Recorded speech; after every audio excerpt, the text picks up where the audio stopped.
We have some breaking news that's coming in. Another deadly Baloch attack has taken place on Pakistan forces. Baloch Army says that 90 Pakistan Army men have been killed in Noshki. Deadly ambush on the convoy of 8 Pakistan Army buses. Baloch fighters surround buses, open fire after train hijack at Bolan. Baloch targets Pakistan forces in Noshki.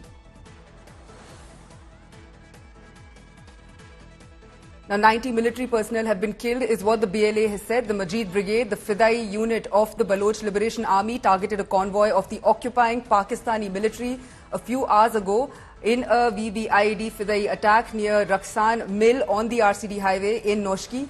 The convoy consisted of 8 buses, one of which was completely destroyed in the explosion. Immediately after the attack, the Fateh squad of the BLA advanced and completely surrounded another bus, systematically eliminating all military personnel on board, bringing the total number of enemy casualties to 90. The BLA has accepted responsibility for the attack. Now, further details will be released soon. But right now, what we know is that another deadly attack has taken place, Baloch attack on the Pakistani forces, with the Baloch army saying that 90 Pakistan army men have been killed in Noshki. Now, this was a deadly ambush on the convoy of 8 Pakistan army buses, with Baloch fighters surrounding the buses and opening fire. Now, after the train hijack at Bolan, Baloch has targeted Pakistan forces in Noshki and claimed 90 lives. My colleague Gaurav Sawant is joining me on the phone line for more on this. Gaurav, big news that is coming in, another deadly Baloch attack on Pakistan forces. Now, the Baloch army is saying that 90 Pakistan army men have been killed in Noshki. What more details can you get us? So, this is the Majid Brigade of the Baloch Liberation Army. It's the Fidai unit of the BLA, and it's claimed that it's put out images of targeting a military convoy. A Pakistan military convoy was targeted by a VBIED, or it's a vehicle-borne improvised explosive device, and apparently multiple vehicles, it's not just one bus, but apparently multiple vehicles were targeted in this attack, and this has happened right on the highway. We are told right now the information is there were 8 buses as part of this convoy.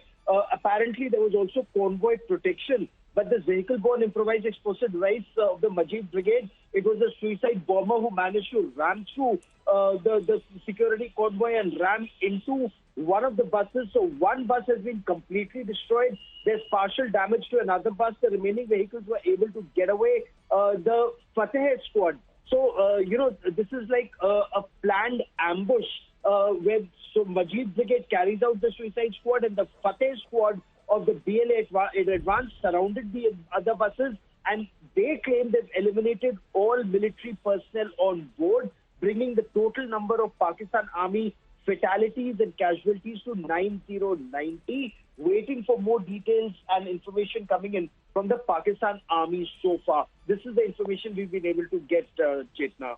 Right. Gaurav, this incident comes just a few days after the BLA insurgents hijacked a train with nearly 440 passengers. Would you say that Pakistan establishment is losing control of Balochistan? So, this from India, we can only report what Pakistani leadership and Pakistani people are saying. Maulana Fazlur Rahman is a very well-respected political leader in Pakistan, and Maulana Fazlur Rahman on the floor of Pakistan National Assembly said there are 7 to 8 districts of Balochistan where there is absolutely no control of the Pakistan Army. So he's one person to say that, and that's on the floor of the House. There are other political leaders, including one, Mr. Khokhar, who said that entire Balochistan, there is no control of Pakistan Army. Akhtar Mengal is former Chief Minister of Pakistan's Balochistan, and he's a very well-respected Baloch leader. He's a former Chief Minister, former Minister. He has said there's not 1 inch of Balochistan where the Pakistan Army can claim it has any control whatsoever. So all of these would indicate that the situation is extremely grim, and not just in Balochistan, but also in Khyber Pakhtunkhwa. There has been a series of attacks in Khyber Pakhtunkhwa. So if you notice, this is practically 60% of Pakistan, where the Pakistan Army has actually, or Pakistani state, has zero control as of now. Chetna. Gaurav, 90 Pakistan army men have been killed in the attack is what the Baloch army is saying. So have the Baloch fighters managed to overwhelm Pakistan military completely? In Balochistan, if you were to go by what's happening in the past week alone, first they successfully hijack a train. They take over 400 people hostage. They permit all the women and children and Baloch nationals to leave. They permit the elderly to leave, something that the Pakistan army wants to contest. But then the survivors themselves tell Pakistani media that the Baloch fighters let them go. What does this indicate? That the Baloch fighters, and then the terminology that the Baloch fighters are using. They say they want a prisoner of war exchange. So it's a war between two armies, the Baloch Liberation Army versus the Pakistan army. And they're strong enough to let women and children go, let the elderly go, and they kill all Pakistani security personnel once Pakistan refuses to negotiate with them. So, one, they're firm. Two, they're ruthless. And three, they are very kind to women and children.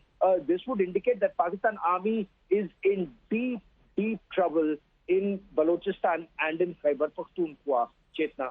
Right, Gaurav, with this attack, what can you tell us? Are the Chinese investment in Balochistan under threat now?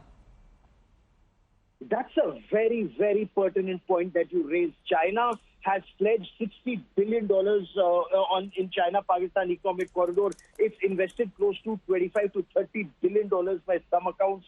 But are they able to produce electricity? No. Are they able to even provide water to the Gwadar airport and to the base there? No. Are Chinese investments now pouring in? No. The activities that started, are they continuing? No. So it just indicates that, President Xi Jinping's pet project, China-Pakistan Economic Corridor, and this part of Belt and Road Initiative has completely collapsed.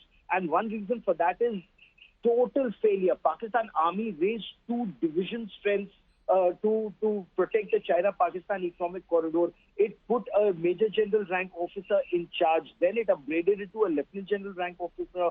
Despite doing all of that, none of it was able to, protect the China-Pakistan Economic Corridor or Chinese interests.